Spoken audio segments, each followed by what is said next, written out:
છત્રપતિ શિવાજી મહારાજની પ્રતિમા તોડવાના વિરોધમાં મહાવિકાસ આઘાડી કરી રહી છે વિરોધ પ્રદર્શન।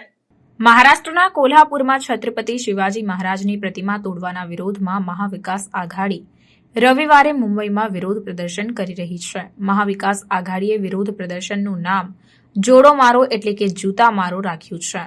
શિવસેનાના વડા ઉદ્ધવ ઠાકરે, એનસીપીના ચીફ શરદ પવાર અને મહારાષ્ટ્ર કોંગ્રેસના પ્રમુખ નાના પટોલે પણ પ્રદર્શનમાં જોડાશે। એમવીએ દક્ષિણ મુંબઈના હુતાત્મા ચોકથી ગેટવે ઓફ ઇન્ડિયા સુધી રેલી યોજશે। આ રેલી છત્રપતિ શિવાજીની પ્રતિમા ખાતે સમાપ્ત થશે। પ્રદર્શનના કારણે ગેટવે ઓફ ઇન્ડિયાને પ્રવાસીઓ માટે બંધ કરી દેવામાં આવ્યો છે, તો બીજી તરફ ભાજપ પણ દાદર સહિત અનેક વિસ્તારોમાં વિરોધ પ્રદર્શન કરી રહ્યું છે। ભાજપે કહ્યું, વડાપ્રધાન મોદીએ માફી માંગી છે, તો પછી વિપક્ષ શા માટે વિરોધ પ્રદર્શન કરી રહ્યો છે?